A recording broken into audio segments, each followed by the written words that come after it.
tóm lại là anh thấy chị đâu không anh thấy đâu mà ta cá rồi ấy lại cho nên đó chị mà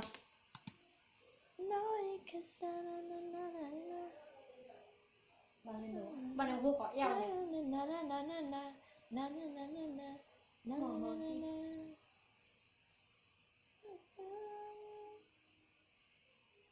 Yeah, nhỏ hồi ra từ trên na.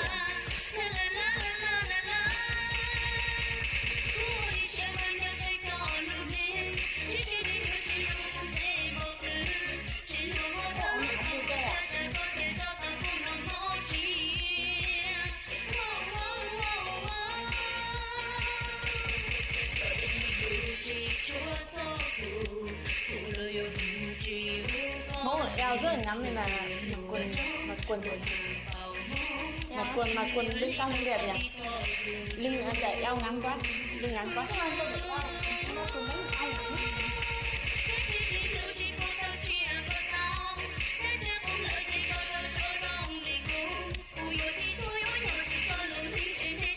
Thiếu một cái dáng không đẹp. Tóm lại là thích đoạn đầu nhưng mà khi hát nhầm lên không thích nữa. Thích đoạn đầu sau khi em chỉ thích cái bài ballad thì nhẹ nhàng thôi. Nhằm mới đó. Original from Korea song. Yeah. Comment phát bản gốc là từ nhà Hàn ra. Ta tập lo liệu.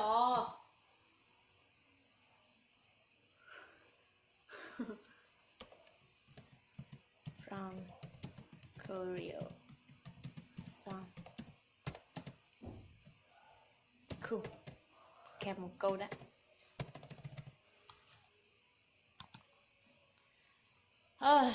Không có cái gì để nhận xét tại vì nó không thấy hay. Bài này không hay mà. Bài này không hay bằng ngắm gáy thôi.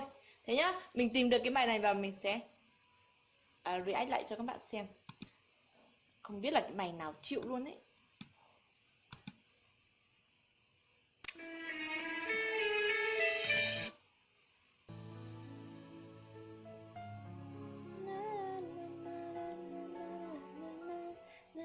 Tunggu aku juga pasang muncul tahu.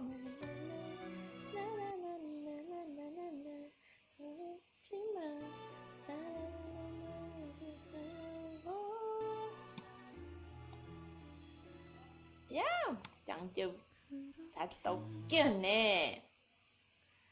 Hình như là Aileen sao ấy. Là cái con này.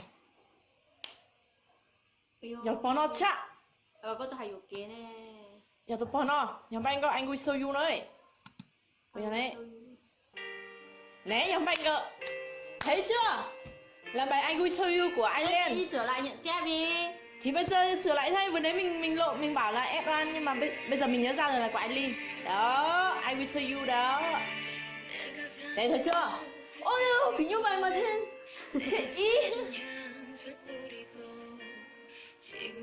I will show you. Cũng mà đâu có bỏ kia thì cũng không có bỏ trà nữa cơ sẽ. Đấy là phải nói lớn. Thế to nó món cho. Là chỗ cái hỏi chuyện sao mà chuyện tao mà nhưng chuyện đó xíu ôn được dạ liền lấy chuyện giải quyết tôi kia hai bữa mà nên tôi nhớ rồi à đấy nhưng mà nó I will show you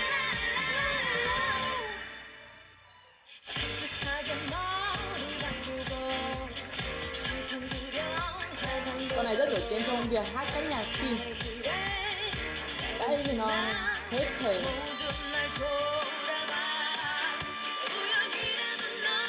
Xin lỗi nhá, Bessica lại hết thời lượng rồi nên là hai đứa xưa. Nhưng mà rất là hoan nghênh tinh thần của bạn này. Có tinh thần tiến nhưng mà chẳng qua chỉ có nền thôi. Bye bye. Nhưng mà